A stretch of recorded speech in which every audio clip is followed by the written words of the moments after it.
আসসালামু আলাইকুম। নতুন একটা ভিডিওতে আপনাকে স্বাগত। বিপিএল শুরু হতে মাত্র কয়েকদিন বাকি আছে। আজকে ২৬শে ডিসেম্বর, আগামী ৩০শে ডিসেম্বর থেকে আগামী ৭ই ফেব্রুয়ারি পর্যন্ত বিপিএল এর ১১তম আসর মাঠে করবে এবং গত ১৪ অক্টোবর বিপিএল এর ড্রাফট অনুষ্ঠিত হয়ে গেছে এবং ড্রাফটের পরে বিপিএল এর ৭ দল তাদের একটা পূর্ণাঙ্গ স্কোয়াড পেয়ে গেছে, কিন্তু এখন পর্যন্ত ২টা টিম ব্যতীত বাকি ৫টা টিম এখনও তাদের দলের ক্যাপ্টেন্সি কারা করবে বা ক্যাপ্টেন কারা হবে সেটা কিন্তু এখনও চূড়ান্ত করতে পারেনি এবং বাকি যে ২টা টিম রংপুর রাইডার্স এবং ফরচুন বরিশাল তারা কিন্তু তাদের দলের যে অধিনায়কত্ব কে করবে সেটি কিন্তু তারা চূড়ান্ত করতে পেরেছে। সো বিপিএল এর ৭ দলের অধিনায়ক হিসেবে কারা এগিয়ে আছে বা কাদেরকে তারা অধিনায়ক করবে এই সবগুলো বিষয় নিয়ে আমি বিস্তারিত আলোচনা করব।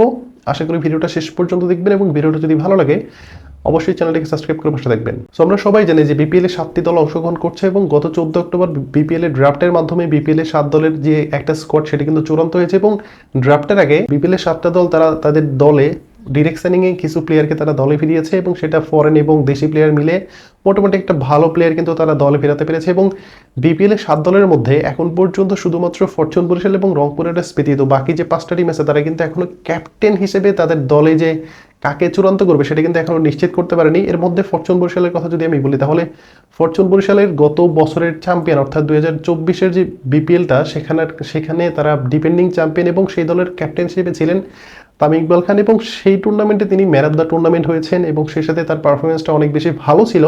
সো ফরচুন বরিশালের আসন্ন বিপিএল ২০২৫-এ তামিম ইকবাল খানই তিনি ক্যাপ্টেন হিসেবে তাকে চূড়ান্ত করেছেন এবং তিনি দলকে ক্যাপ্টেন্সি করবেন এবং তিনি সেই দলের অধিনায়কত্ব করবেন। এটা কিন্তু একদম চূড়ান্ত একটা নিউজ এবং এরপরে রংপুর রাইডার্স শুধুমাত্র তারাই হচ্ছে তাদের দলের ক্যাপ্টেন হিসেবে সবার আগে নাম ঘোষণা করে এবং তাদের দলের ক্যাপ্টেন হিসেবে নুরুল হাসান সোহানকে দেখা যাবে এবং নুরুল হাসান সোহানের ব্যাটে যদি রান নাও থাকে তিনি কিন্তু ক্যাপ্টেন্সির মাধ্যমে তার যে পারফরমেন্স সেটা কিন্তু ধরে রাখতে পেরেছে এবং রিসেন্টলি তারা গ্লোবাল টি-20 সুপার লিগ যেটা গ্লোবালি একটা টুর্নামেন্ট হয়েছে সেখানে নুরুল হাসান সোহানের দুর্দান্ত ক্যাপ্টেন্সিতে তারা কিন্তু সেখানকার শিরোপা জিততে পেরেছে এবং বাকি যে ৫টা টিম আছে এর মধ্যে দুর্বার রাজশাহী, সিলেট টাইগার্স বা খুলনা টাইগার্স, ঢাকা ক্যাপিটালস এবং চিটাগং কিংস এই ৫টা টিম কিন্তু এখন পর্যন্ত তাদের দলের ক্যাপ্টেন কে হবে সেটা কিন্তু চূড়ান্ত করতে পারেনি। সো আমি যদি প্রথমে সিলেট স্ট্রাইকার্সের কথা বলি তাহলে সিলেট স্ট্রাইকার্সে গত ২টা মৌসুম অর্থাৎ ২০২৩ এবং ২০২৪ সালের যে বিপিএল সেখানে ৩জন ক্যাপ্টেন সেখানে ক্যাপ্টেন্সি করেছে। এর মধ্যে পার্ট টাইম ক্যাপ্টেন হিসেবে নাজমুল হাসান শান্ত তিনি ক্যাপ্টেন্সি করেছেন। যদিও দলের সাথে এখন পর্যন্ত যে ৪টা ক্যাপ্টেন ছিল তার মধ্যে ৩জনই দল ছেড়েছে এবং একজন শুধুমাত্র আছেন, তিনি হচ্ছেন মাশরাফি বিন মুর্তজা, কিন্তু তার বিপিএল খেলা নিয়ে কিন্তু একটা শঙ্কার জায়গা তৈরি হয়েছে এবং বিপিএলে তিনি আদৌ খেলতে পারবে কিনা সেটা নিয়ে কিন্তু একটা বড় ধরনের প্রশ্ন আছে এবং সিলেট টাইগার্সের অধিনায়ক কে হবে সেটা নিয়েও কিন্তু বড় ধরনের একটা প্রশ্ন থেকে যাচ্ছে। সো এখানে আপনাদের সামনে যেটা আমি বলতে পারি যে সিলেট টাইগার্স এবং কিছু গণমাধ্যমে যেটা দেখতে পাচ্ছি সিলেট টাইগার্সের অধিনায়ক হিসেবে রনি তালুকদারের নাম শোনা যাচ্ছে, কিন্তু আমার যতটুকু মনে হচ্ছে সিলেট টাইগার্স কর্তৃপক্ষ খুব সম্ভবত জাকির আলী অনেক অথবা জাকির হাসানকে তারা অধিনায়ক হিসেবে বিবেচনা করতে পারে এবং আমি যেটা প্রেফার করি অবভিয়াসলি জাকির আলী অনেককে যদি ক্যাপ্টেন্সির দায়িত্ব দেওয়া হয় তাহলে কিন্তু দলটা একদম ভালো পর্যায়ে থাকবে এবং তিনি ক্যাপ্টেন্সি করতে পারবেন এটা আমার বিশ্বাস। এবং যদি দেশি প্লেয়ারদের উপর ভরসা তারা না করতে পারে তাহলে বিদেশি প্লেয়ারের উপর যদি তারা ভরসা করে তাহলে অবভিয়াসলি তারা পল স্টার্লিংকে ক্যাপ্টেন হিসেবে বিবেচনা করতে পারে। সো সিলেট স্ট্রাইকার্সে আমি শুধুমাত্র জাকির আলী অনেক এবং পল স্টার্লিংয়ের উপরই নজরটা রাখছি এবং এই দুজনের মধ্যে একজনকে যদি ক্যাপ্টেন্সি দেওয়া হয়, ক্যাপ্টেন্সির দায়িত্ব দেওয়া হয় তাহলে কিন্তু সিলেট স্ট্রাইকার্স আসন্ন বিপিএল খুব ভালো একটা মৌসুম কাটাবে। এবং এরপর আমি যদি দুর্বার রাজশাহীর কথা বলি তাহলে দুর্বার রাজশাহীর দলে ক্যাপ্টেন্সি করার মতো প্লেয়ার কিন্তু অনেকগুলো আছে। এর মধ্যে আনামুল হক, বিজয়, তাসকিন আহমেদ বা আকবর আলী বা ইয়াসির আলী, রাব্বি, এই ৪জন প্লেয়ার কিন্তু অ্যাজ এ ক্যাপ্টেন হিসেবে খেলতে পারবেন।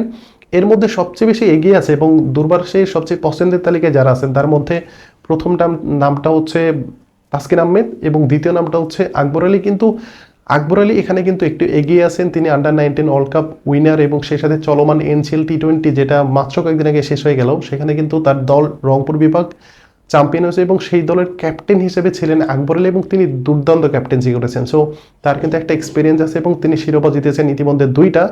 সো আমার যতটুকু মনে হচ্ছে দুর্বার সেই খুব সম্ভবত আকবর আলীকে ক্যাপ্টেন্সির দায়িত্ব ভারটা দিবে, বাট এখানে কিন্তু তাসকিন আহমেদের নামটা শোনা যাচ্ছে বা আমরা যদি দেখি এনামুল হক বিজয় তার নামটাও ক্যাপ্টেন্সির শর্ট লিস্টে চলে এসেছে তাহলে কিন্তু আমরা সেটা অবাক হচ্ছে না, কারণ এনামুল হক বিজয় গত আসরে খুলনা টাইগার্সের অধিনায়কত্ব করেছেন এবং তিনিও মোটামুটি ভালো একটা ক্যাপ্টেন্সি করেছেন খুলনা টাইগার্সের হয়ে এবং আসন্ন বিপিএলে তিনি দুর্বার রাজশাহীর হয়ে খেলছেন এবং দুর্বার রাজশাহীর ক্যাপ্টেন হিসেবে আমি খুব সম্ভবত দেখতে পাচ্ছি এবং আমি যেটাকে প্রেফার করব সেটা অবভিয়াসলি আকবর আলী, এবং আকবর আলীর কিন্তু ক্যাপ্টেন্সি করার একটা যে এক্সপিরিয়েন্স সেটা কিন্তু আছে। সো আমি আকবর আলীকেই এগিয়ে রাখবো। সো এরপরে আমি যদি খুলনা টাইগার্সের কথা বলি, তাহলে খুলনা টাইগার্স তারা এখন পর্যন্ত তাদের অধিনায়ক হিসেবে মেহেদী হাসান মিরাজকে ফ্রাঞ্চাইজি মালিক পক্ষ থেকে প্রস্তাব করা হয়েছে। কিন্তু এখানে একটা কথা মনে রাখা উচিত, মেহেদী হাসান মিরাজ খুলনা টাইগার্সের মেইন একজন প্লেয়ার। তিনি ব্যাট, বল এবং ফিল্ডিং তিন ডিপার্টমেন্টে খুবই দুর্দান্ত একজন বলার বা ব্যাটিং বা ফিল্ডার, সেটা কিন্তু আমরা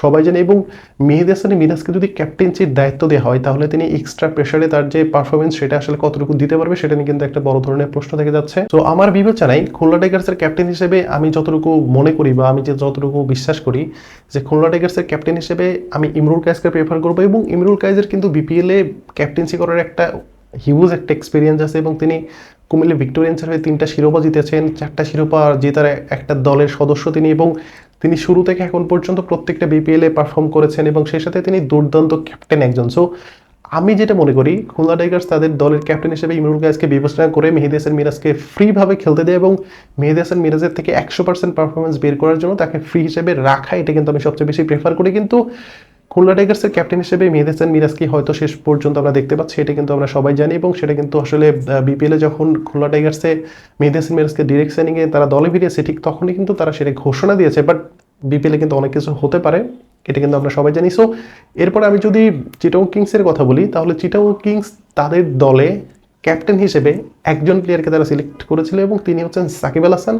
এবং সাকিব আল হাসানকে ক্যাপ্টেন হিসেবে সিলেকশন করা বা তাদের দলে ফেরানোর পরে মোটামুটি তাদের সাইডটা অনেক বেশি ওয়েল ব্যালেন্স ছিল, এবং সাকিব আল হাসানকে কেন্দ্র করে তাদের যে যত প্ল্যান বা তাদের যে প্র্যাকটিস করা বা সবকিছু কিন্তু সাকিব আল হাসানকে ঘিরেই হয়েছিল। কিন্তু সাকিব আল হাসান আদৌ বিপিএলে খেলতে পারবে কিনা, এটা নিয়ে কিন্তু একটা বড় ধরনের প্রশ্ন থেকে যাচ্ছে। সো সাকিব আল হাসানকে এখন পর্যন্ত তিনি যদি ক্যাপ্টেন্সির দায়িত্ব পান বা তিনি যদি বিপিএল খেলতে পারেন, তাহলে কিন্তু চিটাগং কিংসের ক্যাপ্টেন সাকিব আল হাসানই হবেন। কিন্তু সবচেয়ে বড় প্রশ্ন, সাকিব আল হাসান আদৌ খেলতে পারবে কিনা এখন পর্যন্ত নিশ্চিত করে কোনো কিছু বলা যাচ্ছে না। তবে আমার কাছে যেটা মনে হচ্ছে, সাকিব আল হাসান বিপিএলে খেলতে পারবে না, এবং চিটাগং কিংসের ক্যাপ্টেন্সির দায়িত্ব খুব সম্ভবত মোহাম্মদ মিথুন আলীর ঘাড়েই চলে যাচ্ছে, এবং মোহাম্মদ মিথুন আলীকে চিটাগং কিংসের ক্যাপ্টেন হিসেবে দেখা যেতে পারে। যদি বিদেশি কাউকে ক্যাপ্টেন হিসেবে দেয়, তাহলে সেখানে তাদের একটা মাত্র অপশন আছে, সেটা হচ্ছে অ্যাঞ্জেলা ম্যাথিউস। কিন্তু অ্যাঞ্জেলা ম্যাথিউসকে আদৌ ক্যাপ্টেন্সির দায়িত্ব দিবে কিনা, সেটা নিয়ে কিন্তু একটা বড় ধরনের প্রশ্ন আছে। এবং যদি বাংলাদেশিদের মধ্যে মোহাম্মদ মিথুন আলীর পরিবর্তে যদি অন্য কোনো খেলোয়াড়ের নাম যদি আপনাদেরকে সাজেস্ট করি, সেখানে নাইম ইসলাম আছেন বা মার্শাল আইয়ুব আছেন, বাট তারা একাদশের সুযোগ পাবে কিনা, এটা নিয়ে কিন্তু একটা বড় ধরনের প্রশ্ন থেকে যাচ্ছে। সো আমি চিটাগং কিংসের ক্যাপ্টেন হিসেবে খুব সম্ভবত মোহাম্মদ মিথুন আলীকে দেখতে পাচ্ছি, এবং এটা হচ্ছে চিটাগং কিংসের ক্যাপ্টেন্সির একটা শর্ট লিস্ট। সো এরপরে আমি যদি সর্বশেষ দল ঢাকা ক্যাপিটালস নিয়ে কথা বলি, তাহলে ঢাকা ক্যাপিটালসের ক্যাপ্টেন্সি করার মতো অনেকগুলো প্লেয়ার কিন্তু অলরেডি আছে। এর মধ্যে দেশিদের মধ্যে আমি যদি বলি তাহলে লিটন কুমার দাস, এবং বিদেশিদের মধ্যে যদি বলি তাহলে তিশরা পেরেরা।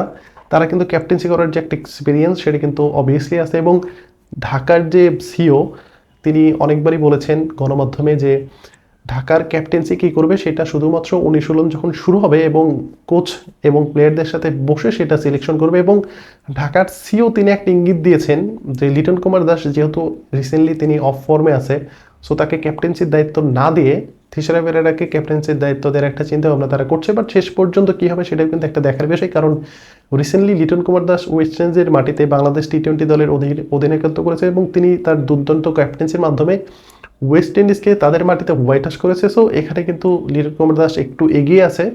সো শেষ পর্যন্ত কে ক্যাপ্টেন হয় সেটা কিন্তু একটু দেখার বিষয়। সো বিপিএলের 7 দলের সম্ভাব্য ক্যাপ্টেন হিসেবে যে 7 জনের নাম আমি এখন পর্যন্ত বললাম, তাদের নাম যদি আমি আরেকবার রিক্যাপ করি, তাহলে প্রথমে ফরচুন বরিশাল অবভিয়াসলি তারা তামিম ইকবালকে বেছে নিয়েছে, এবং রংপুর রাইডার্স তারা নুরুল হাসান সোহানকে বেছে নিয়েছে, এবং বাকি যে 5টা টিম এদের মধ্যে আমি যদি দুর্বার কথা বলি তাহলে আকবর আলীকে তারা বেছে নিবে। এবং সিলেট স্ট্রাইকার্সে মাশরাফির যে আপডেট সেটার পরে হয়তো তাদের দলের ক্যাপ্টেন হিসেবে আমরা খুব সম্ভবত জাকের আলী অনেককে দেখতে পারি। এরপর চিটাগং কিংসের ক্যাপ্টেন হিসেবে মোহাম্মদ মিথুন আলীকে দেখতে পারি, এবং খুলনা টাইগার্সের ক্যাপ্টেন হিসেবে মেহেদী হাসান মিরাজকে দেখতে পারি, এবং সর্বশেষ যে দল সেটা হচ্ছে ঢাকা ক্যাপিটালস, সেখানে হয়তো তিশরা পেরেরাকে আমরা ক্যাপ্টেন হিসেবে দেখতে পারি, এমনটাই কিন্তু আমরা জানি। সো আপনাদের মতামত আশা করছি বিপিএল 7 দলের ক্যাপ্টেন হিসেবে কাদেরকে নির্বাচন করলে দলগুলো অনেক বেশি সাফল্য পাবে। সো আজকে ভিডিও পর্যন্তই, ধন্যবাদ সবাইকে, আসসালামু আলাইকুম।